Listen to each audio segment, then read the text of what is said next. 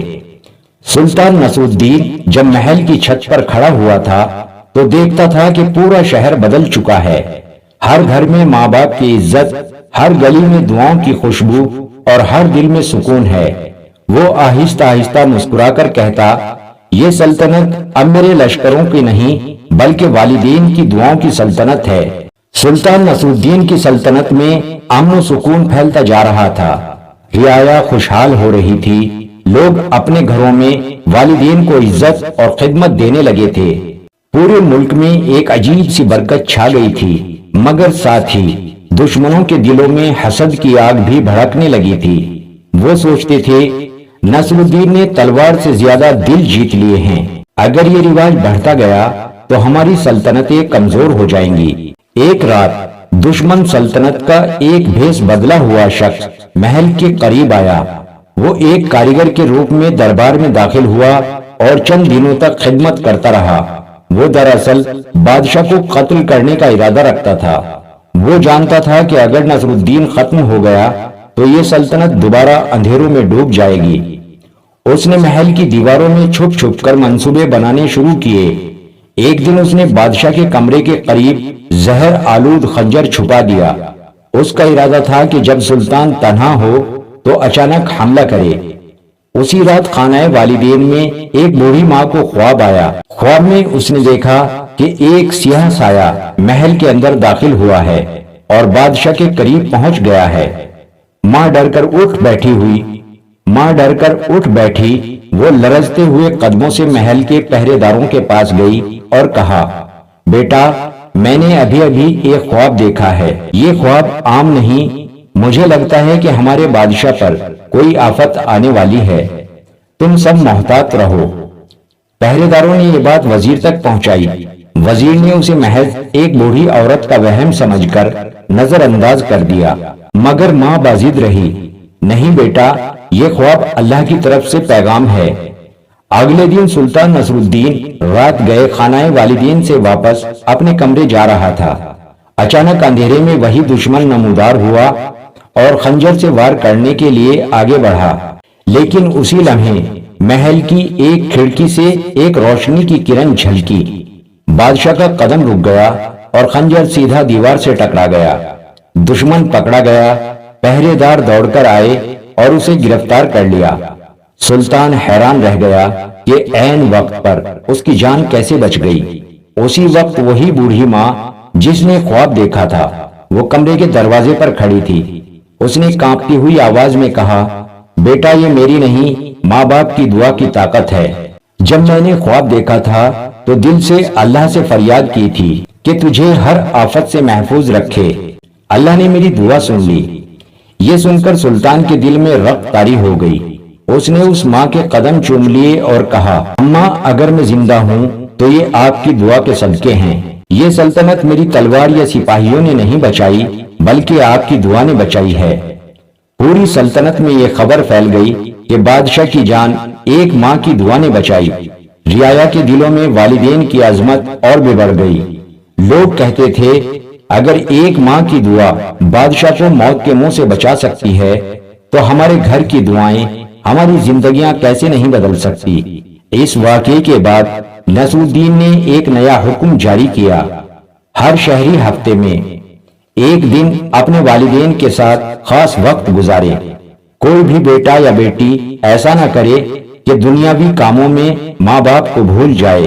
جس گھر میں والدین خوش ہوں گے وہی گھر اللہ کے نزدیک عزت پائے گا۔ یہ اعلان پورے ملک میں چرچا بن گیا۔ گاؤں گاؤں لوگ اپنے ماں باپ کو ساتھ لے کر بیٹھنے لگے، بچے اپنے کھیل چھوڑ دیتے، جوان اپنے کاروبار بند کر دیتے اور سب والدین کے قدموں میں بیٹھ کر باتیں کرتے۔ اس دن پورا ملک ایک خانہ والدین بن جاتا۔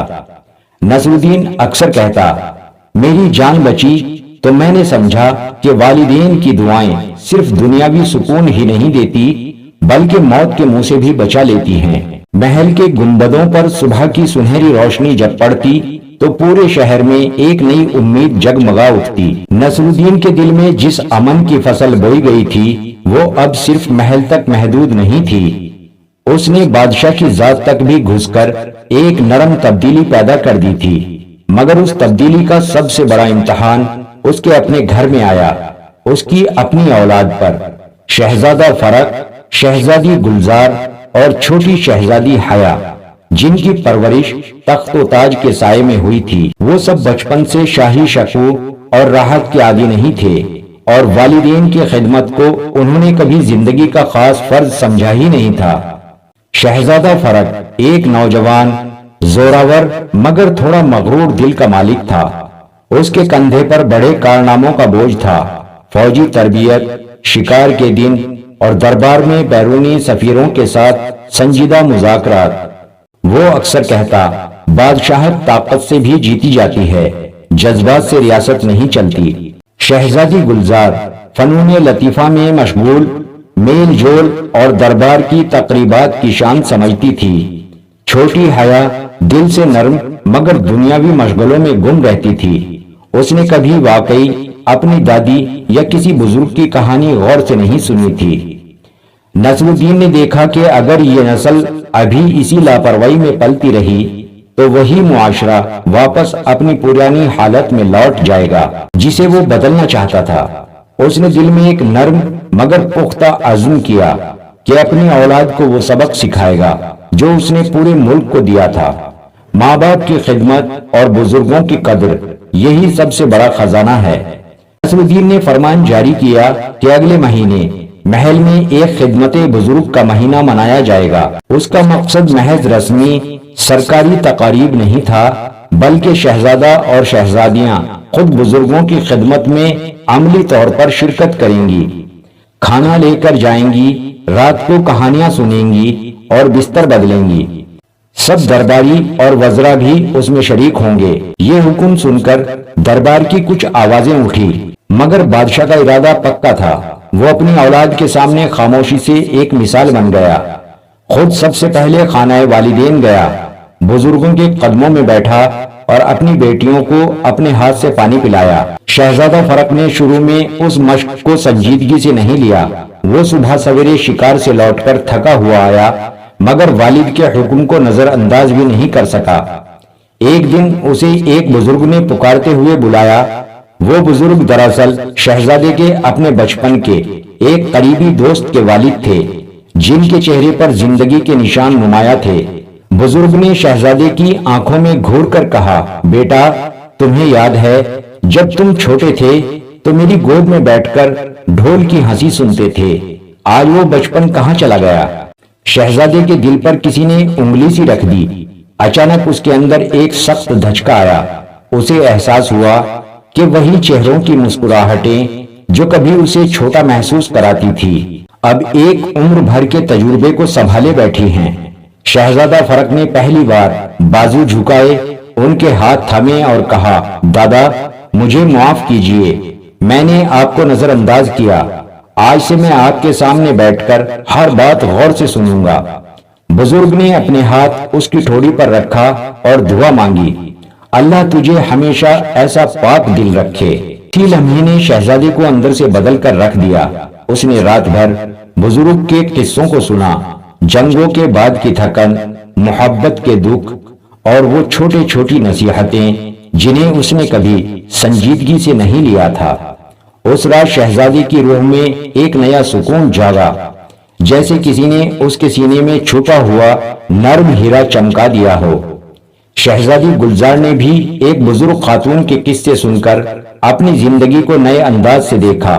وہ خاتون محل کی خواتین کے لیے ہاتھ سے بنے ہوئے کپڑے سکھاتی، مگر جب گلزار نے ان کے پاس بیٹھ کر روئی کو چھانا تو اس نے پہلی بار محسوس کیا کہ محنت کے پیچھے کتنی عزت چھپی ہوتی ہے۔ گلزار نے اپنے ہاتھوں سے بزرگوں کے لیے روٹی پکائی، اور جب اس نے دیکھا کہ ایک سادے سے ہاتھ کی بنائی ہوئی روٹی پر بزرگ کی آنکھوں میں خوشی کی لہر دوڑ گئی تو اس کا دل پگھل گیا۔ چھوٹی حیا نے تو ایک دن بزرگوں کے ساتھ بیٹھ کر ان کے بچے ہوئے گیت سنے اور ان میں چھپی ہوئی زندگی کی سچائیاں سمجھی۔ حیا نے اپنی انگلی سے آنکھ کو چھلکاتے ہوئے کہا، دادی، آپ کی کہانیاں جتنا میں نے سوچا تھا اس سے کہیں زیادہ قیمتی ہیں۔ یہ چھوٹے چھوٹے مناظر جب بار بار دہرائے گئے تو محل کے اندر ایک نرمی آئی۔ شہزادہ فرق نے اپنے فوجی محاذ آرائی میں بھی نرمی دکھانی شروع کی۔ وہ سپاہیوں کے درد کو سنتا، فوجی بزرگوں کے تجربات سے مشورے لیتا۔ شہزادی گلزار نے محل کی خواتین کے ساتھ مل کر بزرگوں کے لیے ثقافتی کام شروع کیے۔ چھوٹی حیا نے بچوں کے لیے بزرگوں کی کہانیاں لکھوانی شروع کی تاکہ ہر گھر میں یادیں محفوظ رہ سکیں۔ یہ سب دیکھ کر رعایا کے دلوں میں بھی ایک نیا جوش پیدا ہوا۔ لوگ اپنے شہروں میں خاندان کے اندر محبت بڑھانے لگے۔ نوجوان اپنے بڑوں کے سامنے عاجزی سے جھکتے اور بزرگ دوبارہ سے معاشرے کے مرکز بن گئے۔ محل کے باغوں میں جب بادشاہ اپنے بیٹوں اور بیٹیوں کے ساتھ بیٹھ کر بزرگوں کی کہانیوں پر گفتگو کرتا تو اس کی آنکھوں میں سکون نمایاں ہوتا۔ اس نے پایا کہ تخت کی روشنی اس وقت تک معنی نہیں رکھتی جب تک وہ ان ہاتھوں کے شرف کو نہ پہچانے جو اسے سنبھالے رکھتے ہیں۔ اسی طرح بادشاہ کی اپنی اولاد بھی وہ سبق سیکھ گئی جو پورے ملک نے سیکھا تھا کہ عزت، خدمت اور دعائیں کسی خزانے سے بڑھ کر ہیں۔ جس نے پوری سلطنت کو مضبوط اور نرم دل اور باہمی محبت سے لبریز کر دیا۔ محل اب محض سنہرے ستونوں اور شاہی قیمتی چیزوں کا نام نہ رہا، وہ ایک زندہ گھر تھا جہاں ہر عمر کے لوگوں کی آوازوں میں ایک دوسروں کے لیے احترام کی گونج تھی۔ نصر الدین جب رات کے سناٹے میں چھت پر کھڑے ہو کر تاروں بھرے آسمان کی طرف دیکھتا تو دل سے کہتا، اے میرے رب، تیرا شکر ہے کہ تو نے مجھے وہ خزانہ دکھایا، وہ خزانہ جسے لوگ دیکھ تو نہیں سکتے مگر جو ہر دل کو روشنی بخشتا ہے، وہ ہے ماں باپ کی دعا۔ جیسے جیسے دن گزرے نصر الدین نے محسوس کیا کہ بزرگوں کی عزت صرف نرم بستر اور زرخیز کھانے سے پوری نہیں ہوتی۔ ان کو ایک ایسی جگہ، ایک وقار بھرا مقام چاہیے جہاں ان کی زندگی کی قدر رہے، جہاں ان کی کہانیاں محفوظ ہوں اور نوجوان ان سے کچھ سیکھ سکیں۔ اسی سوچ نے اس کے دل میں ایک بڑا منصوبہ پیدا کیا۔ بادشاہ نے ایک قصر رحمت مقام بنایا۔ یہ محض ایک عمارت نہیں بلکہ ایک حرکت تھی، ایک ایسا ماڈل جو پورے ملک کے لیے مشعل راہ بنے گا۔ قصر رحمت کا منصوبہ عملی طور پر متاثر کن تھا۔ محل نے شاہی خزانے سے رقم نکالی مگر سب سے بڑھ کر بادشاہ نے عوام سے کہا کہ ہر شخص اپنی استطاعت کے مطابق اس کام میں ہاتھ بٹائے۔ سب سے پہلے اس منصوبے کا مقصد واضح کیا گیا۔ بزرگوں کے لیے باوقار رہائش، صحت کا مفت بندوبست، روزگار کے مطابق مصروفیتیں اور نوجوانوں کے لیے سینٹر جہاں وہ بزرگوں سے روایت، ہنر اور زندگی کے تجربات سیکھ سکیں۔ قصر رحمت کے دروازے بڑے کشادہ تھے۔ اندر داخل ہوتے ہی ہال میں دیواروں پر بزرگوں کی تصویروں کے ساتھ ان کی کہانیاں کن تھی۔ ہر تصویر کے نیچے ایک سادہ سی تحریر، یہ وہ ہیں جنہوں نے زندگی دی، اب ہم انہیں زندگی دیں گے۔ بچوں کے کھیلنے کی جگہ، کتابوں کی الماریاں، چائے کی وہ مہک جو یادوں کو جگا دیتی تھی، یہ سب کچھ ایک ساتھ مل کر ایک نیا سماجی مرکز بن گیا۔ قصر رحمت میں ایک اہل حافظہ کمرہ بنایا گیا جہاں بزرگ اپنے ہاتھ کے بنے ہوئے کام سکھاتے، کپڑا، مٹی کے برتن، دستکاری اور پرانے گیت۔ شہزادہ فرق نے فوجی تربیت کی بجائے ایک ہفتہ وہاں گزارا اور ہاتھ کی بنائی ہوئی چیزیں بنائی۔ پہلی بار اسے محسوس ہوا کہ ایک پیٹی کھانا یا چھوٹا سا ہاتھ کا بنا ہوا آئینہ کس قدر عزت لا سکتا ہے۔ شہزادی گلزار نے محل کی خواتین کے ساتھ مل کر بزرگوں کے ساتھ تعلیمی نشستیں رکھی جہاں بزرگ اپنی کہانیاں اور نصیحتیں نئے طالب علموں کو سناتے۔ یہ تعلیم صرف تکنیکی نہیں تھی، یہ اخلاقی تربیت بھی تھی۔ نوجوان کو صبر، شکر، قربانی اور ایک دوسرے کے لیے وقت نکالنے کی اہمیت سکھائی گئی۔ قصر رحمت نے یہ پیغام دیا کہ علم صرف سکول کی کتابوں میں نہیں بلکہ بزرگان قوم کے دلوں میں مہربانی کی زبان میں بھی محفوظ ہے۔ قصر رحمت کے اندر ایک جدید طبی مرکز کھولا گیا جہاں معالجین، دوا اور روزانہ کی نگرانی مفت فراہم کی جاتی تھی، مگر اس سے بڑھ کر ایک دل کی سننے والی سروس بنائی گئی۔ یہاں تربیت یافتہ نوجوان بزرگوں کے ساتھ بیٹھ کر ان کی زندگی کے واقعات سنتے اور انہیں جذباتی سکون پہنچاتے۔ ایک بزرگ کے لیے جب کوئی اس کی کہانی سنتے تو وہ خود کو قیمتی محسوس کرتا۔ یہی وہ شفا تھی جس کا بادشاہ نے تصور کیا تھا۔ نصر الدین نے چاہا تھا کہ بزرگ مکمل طور پر محض اخراجات بن کر رہ جائیں، اس لیے قصر رحمت میں روزگار کے چھوٹے چھوٹے منصوبے شروع کیے گئے۔ اپنے ہنر بیچ سکتے، ہاتھ سے بنائے ہوئے رول یا کپڑے بازار میں بکتے اور اسی آمدنی کا ایک حصہ ان کی ذاتی ضروریات کے لیے مختصر ہوتا۔ اس کا مقصد تھا عزت میں خود مختاری۔ کسان بزرگوں نے زمین کی چھوٹی پیالوں میں پھولوں کے چرندے اگائے، کچھ نے دستکاری کے نمونے بنائے اور کچھ نے بچوں کے داستان سنانے کے عوض تھوڑا بہت معاوضہ لیا۔ اس سے نہ صرف بزرگوں کا سر اٹھا بلکہ پوری معاشیت میں ایک نئی تحریک پیدا ہوئی۔ محبت سے کام، کام سے عزت کا پیغام زندہ ہوا۔ ایک دن بادشاہ خود قصر رحمت میں آیا۔ وہاں ایک بڑی عمر کے بزرگ پیر بیٹھے تھے جن کے چہرے پر زندگی کی کتنی ہی داستانیں تھیں۔ بادشاہ نے ان کے سامنے بیٹھ کر کہا، بابا، آپ کی زندگی کا وہ کون سا سبق ہے جو آپ نوجوانوں کو دینا چاہیں گے؟ بزرگ نے آہستگی سے کہا، بیٹا، دنیا کا سب سے بڑا سبق یہ ہے کہ جب انسان کسی کو عزت دے تو وہ دروازہ اپنی روح کے لیے کھول دیتا ہے۔ عزت، وقت اور سچائی، یہ تین چیزیں ہیں جو انسان کو آسمان کے قریب لے جاتی ہیں۔ بادشاہ کے دل میں ایک بار پھر وہی سچ اتر آیا جو پہلے حصوں میں بار بار ظاہر ہوا تھا۔ سونا چاندی، تخت و تاج، یہ سب کاغذی چمک تھا، مگر جو برکت اندر سے نکلتی ہے وہی حقیقی خزانہ ہے۔ وہ بزرگ اٹھا اور بادشاہ کے ہاتھ پر ہاتھ رکھ کر بولا، بیٹا، جب تم نے اپنا گھر، اپنی اولاد اور اپنی سلطنت اس بنیاد پر قائم کیا ہے تو تم نے اللہ کی محبت پائی ہے، بس اسی راہ پر قائم رہو۔ بادشاہ نے آنکھوں میں آنسو لے کر کہا، بابا، یہ میری نسلوں کے لیے نصیحت ہے۔ میں چاہتا ہوں کہ یہ قصہ کبھی نہ بھولا جائے۔ قصر رحمت کی کامیابی جلدی سے پورے ملک میں مثال بن گئی۔ کارخانوں نے بزرگ کاریگروں کی مصنوعات کو مارکیٹ میں لانے کے لیے پالیسی بنائی۔ ایک نیا وطن وجود میں آیا جہاں بوڑھوں کو بوجھ نہیں بلکہ دولت سمجھا گیا۔ نصر الدین کی آنکھیں جب کسی دن بازار میں گئی، اس نے دیکھا کہ ایک بیٹا اپنی بوڑھی ماں کے کندھے پر کمبل ڈال رہا ہے۔ بچے بزرگوں کے ساتھ کہانیاں لکھ رہے ہیں۔ اس منظر کو دیکھ کر اس کے سینے میں ایک خاص سکون آیا۔ وہ جان گیا کہ اس نے جو بیج بویا تھا وہ فصل میں بدل چکا ہے۔ قصر رحمت اور پورا نظام ایک ہی بات سکھاتا رہا کہ دعائیں محض زبان کی آوازیں نہیں، یہ وہ روشنی ہے جو دلوں کو بدل دیتی ہے۔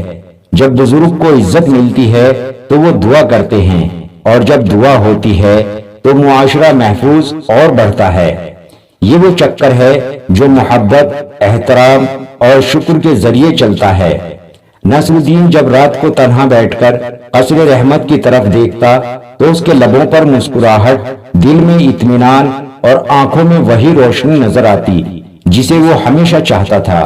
ایک ایسی سلطنت جہاں انسانیت سب سے بڑی دولت ہو۔ قصر رحمت کے قیام کو برسوں گزر چکے تھے۔ اب یہ جگہ محض ایک عمارت نہیں رہی تھی بلکہ ایک روشن چراغ تھا جس کی روشنی سلطنت کے کونے کونے میں پھیل چکی تھی۔ ہر شہر، ہر بستی میں ایسے مرکز کھولے گئے جہاں بزرگوں کو عزت ملتی اور نوجوان ان سے سبق لیتے۔ نصر الدین بوڑھا ہو چکا تھا مگر اس کی آنکھوں میں ایک عجیب سی تازگی تھی۔ وہ جانتا تھا کہ اس کی زندگی کے دن اب زیادہ باقی نہیں، مگر دل مطمئن تھا کہ اس نے وہ کام کر دیا ہے جو ایک بادشاہ کو سب سے بڑھ کر کرنا چاہیے، انسانیت کی خدمت۔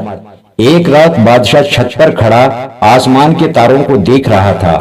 ہوا ہلکی ہلکی چل رہی تھی اور قصر رحمت کے دروازوں سے بزرگوں کی دعاؤں کی آوازیں آ رہی تھی۔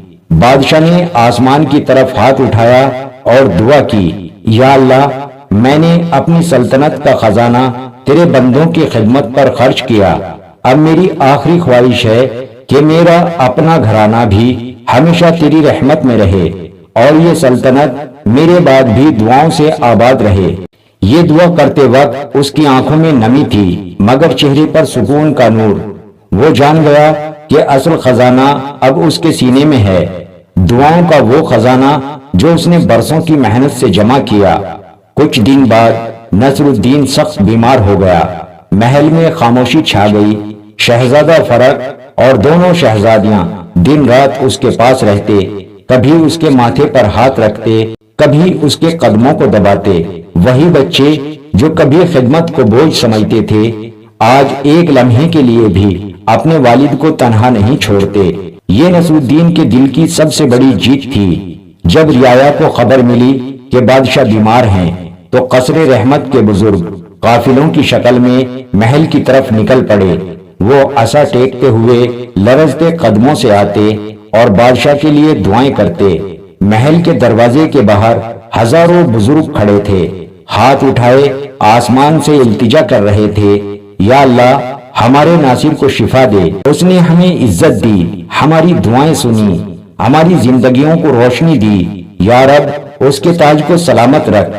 یہ منظر ایسا تھا کہ دربار کے وزیروں اور سپاہیوں کی آنکھوں سے بھی آنسو بہہ نکلے۔ کسی نے تاریخ میں کبھی نہیں دیکھا تھا کہ وہ پورا ملک اپنے بادشاہ کے لیے یوں گڑ گڑا کر دعا کرے۔ نصر الدین نے اپنی بیماری کے آخری دنوں میں شہزادہ فرق کو پاس بلایا، کمزور آواز میں کہا، بیٹا یاد رکھنا تخت و تاج عارضی ہے مگر ماں باپ کی دعا اور بزرگوں کی عزت ہمیشہ کے لیے سلطنت کو قائم رکھتی ہے۔ قصر رحمت کو کبھی نہ ختم کرنا، اس چراغ کو جلائے رکھنا ورنہ اندھیرا پھر سے واپس آ جائے گا۔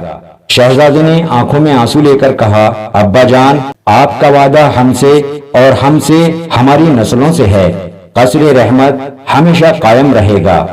یہ سن کر بادشاہ کے لبوں پر ہلکی سی مسکراہٹ آئی۔ وہ بولا، الحمدللہ میں نے وہ خزانہ پا لیا ہے جس کے آگے سونا اور چاندی کچھ نہیں۔ یہ خزانہ تمہارے لیے ایک امانت ہے، اسے سنبھال کر رکھنا۔ اور پھر اس کی آنکھیں ہمیشہ کے لیے بند ہو گئی۔ رعایا پر ایک سناٹا چھا گیا مگر وہ سناٹا ماتم کا نہیں بلکہ سکون کا تھا، جس سے سب کو یقین تھا کہ نصر الدین کا مشن ختم نہیں ہوا بلکہ ایک نئی نسلوں نے اسے آگے بڑھانا ہے۔ نصر الدین کے جنازے کے دن پورا ملک امڑ آیا، بزرگ اپنے عصا کے ساتھ، بچے اپنے والدین کے کندھوں پر، نوجوان اپنے ماں باپ کے ہاتھ پکڑے ہوئے۔ سب نے ایک آواز میں کہا، یہ بادشاہ نہیں، یہ باپ تھا، یہ دعا تھا، یہ خزانہ تھا۔ جنازے کے بعد شہزادہ فرق نے اعلان کیا کہ ہر سال بادشاہ کے یوم وفات پر یوم خدمت والدین منایا جائے گا تاکہ یہ سبق ہمیشہ زندہ رہے۔ اس دن پورے ملک میں اولاد نے اپنے ماں باپ کو تحائف دیے، ان کے قدم چومے اور بزرگوں کے لیے تقریبات منعقد ہوتی۔ سلطنت میں ایک نیا عہد شروع ہوا، دعاؤں کا عہد۔ نصر الدین کا نام تاریخ میں اس لیے زندہ رہا کہ اس نے اپنے تخت کو دعاؤں کا خزانہ بنایا تھا۔ کہانی یہ پیغام دیتی ہے کہ دنیا کی اصل دولت سونا یا چاندی نہیں بلکہ ماں باپ کی خدمت اور بزرگوں کی دعا ہے۔ جو شخص یہ خزانہ جمع کرتا ہے اس کی سلطنت کبھی نہیں ڈھلتی۔ نصر الدین کی سلطنت فنا ہو گئی مگر قصر رحمت کا چراغ آج بھی جل رہا ہے، ہر اس دل میں جو اپنے والدین کو رحمت سمجھتا ہے اور ان کی خدمت کو اپنا فخر سمجھتا ہے۔ دوستو اگر ہماری ویڈیو اچھی لگی ہو تو ہماری ویڈیو کو لائک اور شیئر ضرور کریں۔